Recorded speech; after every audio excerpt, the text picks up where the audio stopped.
Salut, c'est JF. Bienvenue à notre 3e saison. Je voudrais prendre un instant pour vous remercier d'être fidèle au rendez-vous. Je voudrais vous dire un gros merci. Grâce à vous, on a eu une 3e saison. C'est très bien reçu. Les photographes aiment ça. Les gens à la maison aiment ça aussi. Cette année, pour mon départ, la première personne que je vais interviewer, c'est le directeur du Club photo de Laval, Yves Robert. Yves, bonjour. Salut Jean-François. Ça va bien? Ça va très bien toi-même? Oui. Écoute, Yves, ce que j'aimerais que tu nous... comme introduction, c'est que tu nous dises comment tu en es venu à la photo, puis qu'est-ce qui t'a amené à être président de l'Association de Laval. Alors, écoute, tout d'abord, la photo, c'est une passion que j'ai depuis fort longtemps. Et à un moment donné, j'ai suivi des cours par correspondance au New York Institute of Photography. Et j'ai beaucoup aimé. Alors, déjà, ça me remettait, si tu veux, ça m'impliquait davantage dans la photo. Et là, mes connaissances ont... j'ai gagné beaucoup en connaissances. Et une bonne journée, j'ai contacté quelqu'un qui faisait un atelier dans le nord, sur la côte nord du Québec, aux îles Mingan. Et puis, cette personne-là me dit finalement, écoute, tu aimerais peut-être sûrement de faire partie d'un club photo, notamment l'APAL, à Laval. Alors, je n'étais pas tout à fait genre club, si je peux dire. Et je suis allé une première fois. Ça, c'était en 2003, on recule en 2003. Alors, j'ai beaucoup aimé cette première soirée-là. Je suis retourné une deuxième fois et une troisième fois. Et là, j'ai commencé à m'impliquer dans le club. Alors, ça a été mes premiers pas. Je trouve ça intéressant de pouvoir partager l'information au niveau de la photo avec d'autres membres. Alors que j'avais beau avoir une base académique, si je peux dire, suite au New York Institute, mais en plus, là, j'avais vraiment des contacts avec d'autres photographes. Donc, on partage la même passion. Et ça s'est poursuivi et j'ai commencé à faire partie du CA par la suite. J'ai été président en 2005. J'ai toujours été vraiment impliqué. Pardon. Et ensuite, j'ai été président depuis 2010, donc 9 années. Et c'est toujours aussi plaisant. Je parlais de partage d'informations, mais de partager cette information-là en photo avec d'autres passionnés. Bien, tu as le côté social aussi, j'imagine, qui est pour beaucoup, parce qu'on sait que la photographie, c'est pas un sport d'équipe. On est souvent seul, on fait souvent des choses seuls. Fait que le fait de se regrouper, c'est le côté social et le fun aussi. Et chez nous, ce côté social-là, il est non seulement le mercredi soir. À chaque mercredi, on reçoit des conférenciers et on a évidemment... c'est de partager cette information-là, mais aussi le fait de faire de la photo entre nous. C'est grâce à nos sorties. Il y a plusieurs sorties photos qui sont organisées. Il y en a pratiquement à chaque semaine, 52 semaines par année. Il y en a davantage en été.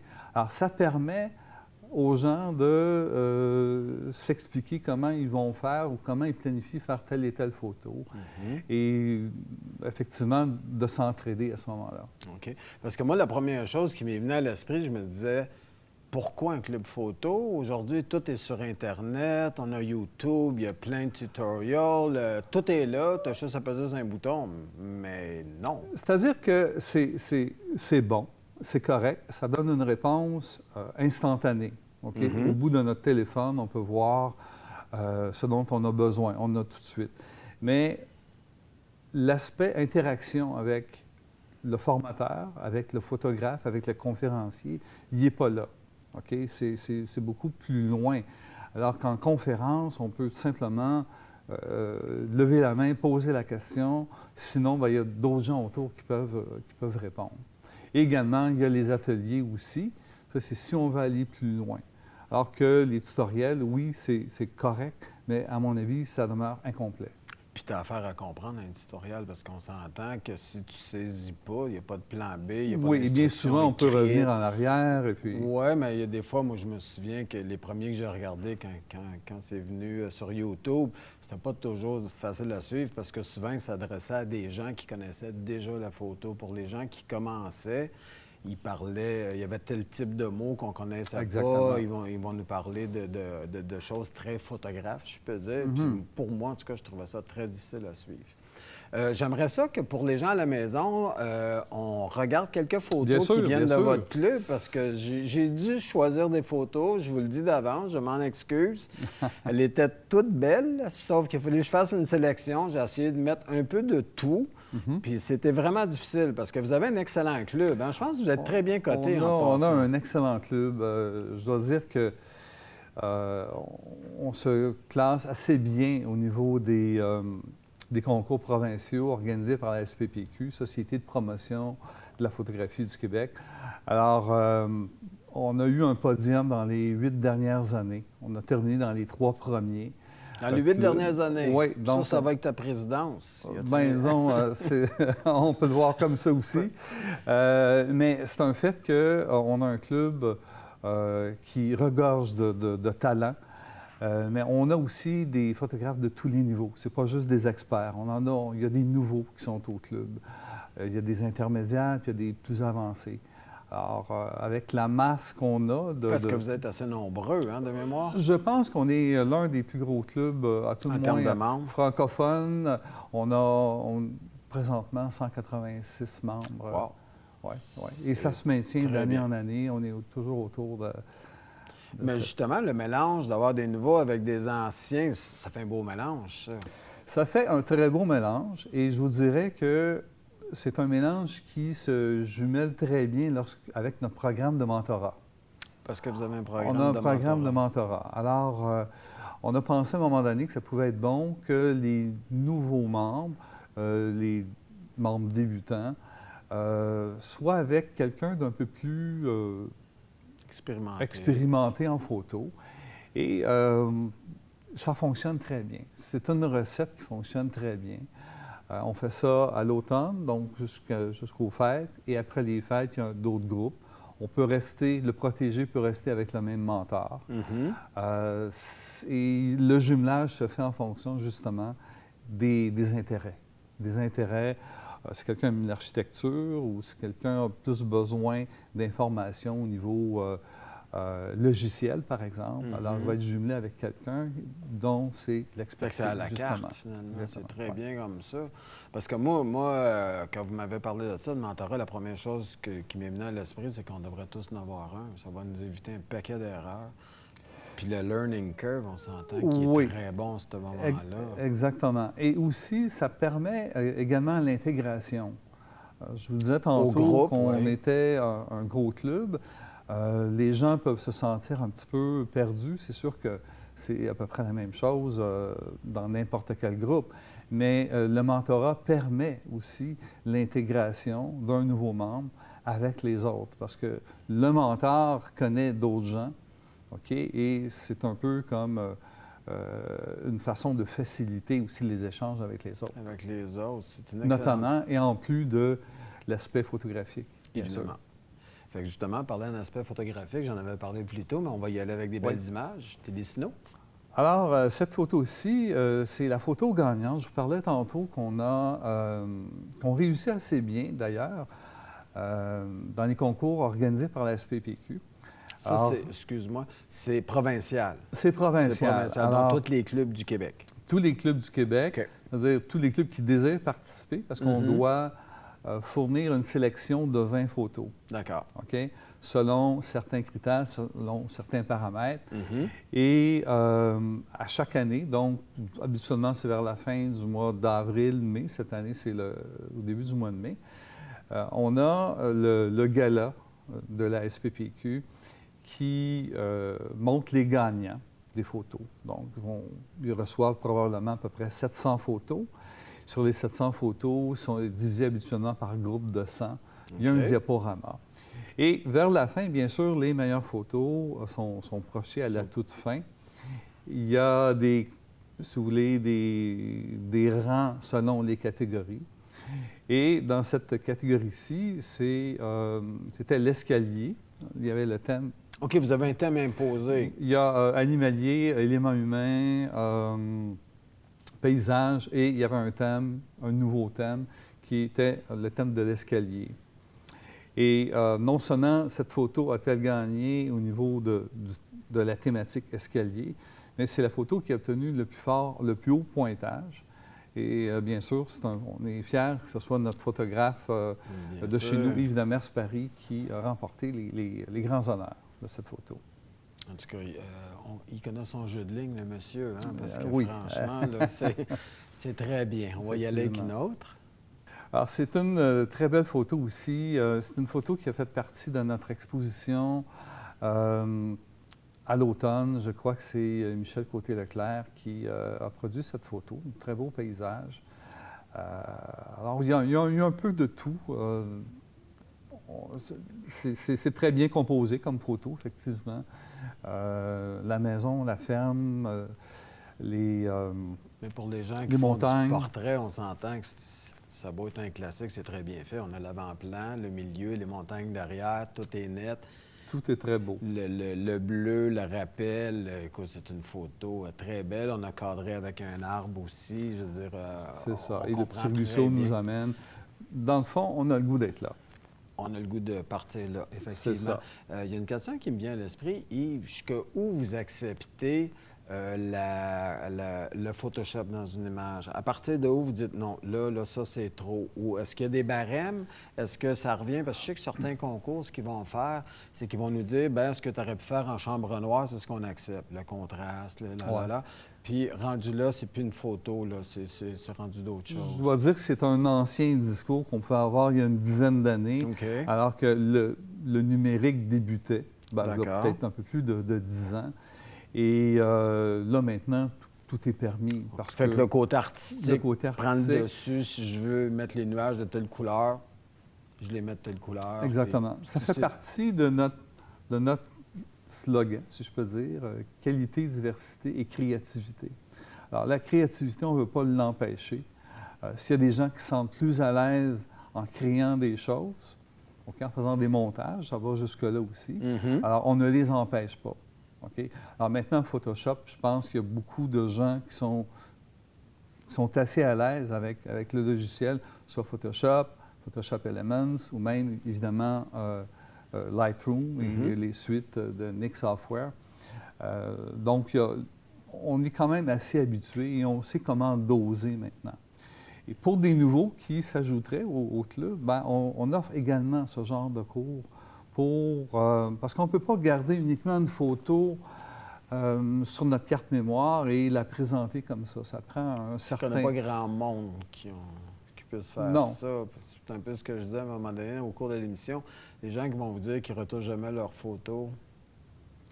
C'est ça. J'en Surtout connais si pas la beaucoup. photo est en RAW. Alors à ce moment-là, ça prend un minimum d'ajustement. Oui. Et Lightroom permet de faire facilement ce genre d'ajustement. Si on va aller plus loin, c'est d'autres étapes. C'est d'autres étapes, mais aussi, à un moment donné, j'avais cette discussion-là avec un autre photographe, que je me dis, Photoshop est là pour rester. Fait que, aussi bien l'utiliser. Puis pour moi, la photographie, ça a toujours été de la création. On crée une image, on crée une ambiance, on crée un paquet de choses. Je vois pas pourquoi on se limiterait.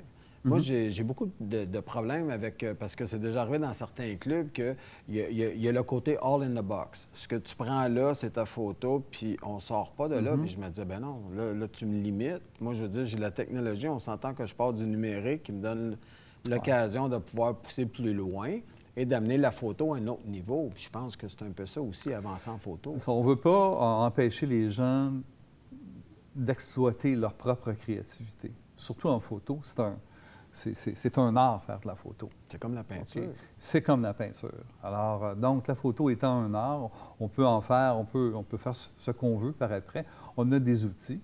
Et autrefois, ben, dans la chambre noire, on pouvait également faire d'autres choses aussi. Là.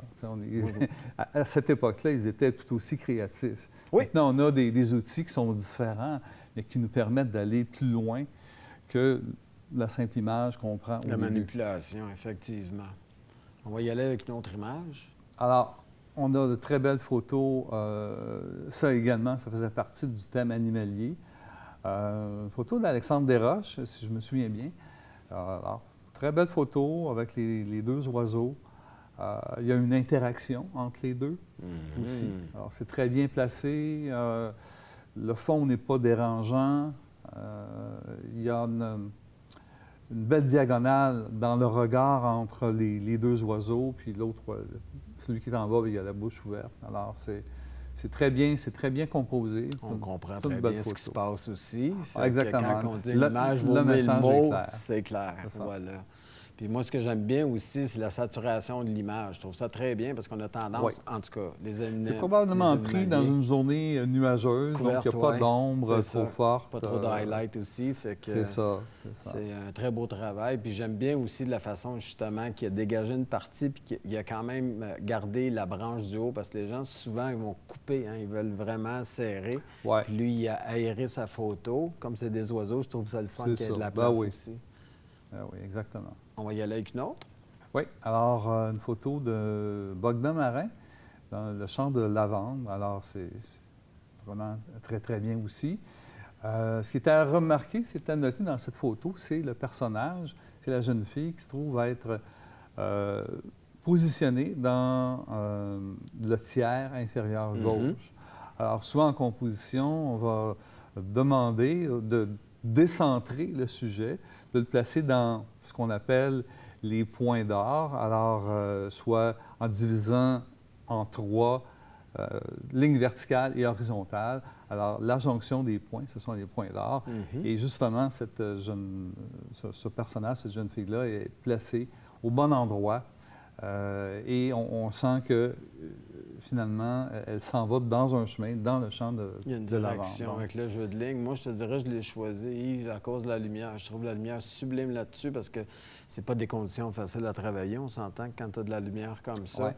Puis la définition avec les montagnes est très belle. Le soleil qui est à l'extérieur, puis qu'on voit très bien le sujet principal. Puis évidemment que le jeu de ligne qui nous amène à marcher avec elle. Effectivement. Là, chapeau.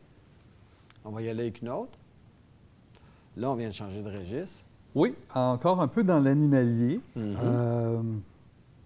C'est une très belle photo. On voit l'oiseau, la chouette. Je ne sais pas tout à fait la refaire, oui. La lumière. Alors, le regard vers la lumière. Alors, c'est une très belle photo. Et je vous dirais, en connaissance de cause, que du blanc sur blanc, de trouver la bonne exposition, c'est pas toujours évident. Effectivement, j'étais pour ajouter justement que la neige ne doit pas être grise. Non. Elle doit demeurer blanche, donc il faut y aller manuellement, augmenter l'exposition afin d'avoir vraiment une neige blanche. Oui, parce que les gens, ce qu'ils font, pour vous expliquer ce qu'on essaie de dire, c'est que si vous laissez la caméra décider pour vous, avoir tendance à faire du 50 c'est-à-dire du gris. C'est ça. Et une photo grise, ça ne se rend pas dans un championnat comme ça. C'est que l'appareil photo voit en gris. Alors, la neige blanc, pour la ramener en gris, bien, ça va fermer. Alors, c'est pour ça que la neige devient grise. Très belle photo ici. Je crois que c'est Roger Alajarin, un de nos bons photographes au club, qui a pris cette photo du ballon. Ça, c'est à Saint-Jean, sais-tu? Je pense que oui. Ouais. Ce qui est intéressant, c'est évidemment l'aspect... il y a un côté dramatique avec les nuages. Et le ballon, il est très bien éclairé aussi. Moi, quand j'ai vu cette photo-là, j'aimais beaucoup la perspective aussi. La façon qu'il a photographié par en dessous, l'angle que ça donne. Mais le côté dramatique de la photo, pour moi, je me disais, est-ce que je partirais en ballon dans des conditions comme ça? Tout de suite, il y a un feeling, on déborde du cadre de la photo, de dire, Colin, il fait ça à bonne affaire, lui, de partir dans des conditions comme ça. Puis il y a quelque chose qui se dégage dans cette photo-là. Fait que, comme on peut voir, à l'intérieur de votre groupe, vous faites pas mal de tout. Je veux dire, on doit faire aussi de la macro, puis je pense que j'ai choisi quelques photos aussi en macro. Il y a effectivement de tout. Je dois vous dire que c'est probablement généralisé. Peut-être que la plupart des gens aiment beaucoup le paysage. Oui. Mais il y a des gens qui se sont spécialisés à un moment donné en macro. Moi, j'ai eu un moment donné où je faisais beaucoup de macro. J'aime beaucoup l'architecture également. Il y a des gens qui font du portrait, qui se sont spécialisés dans le portrait. D'ailleurs, à La Palle, on a un studio équipé avec les softbox, avec toute la lumière. Un vrai studio professionnel, exactement. Okay. Et c'est gratuit, ça fait partie de l'abonnement.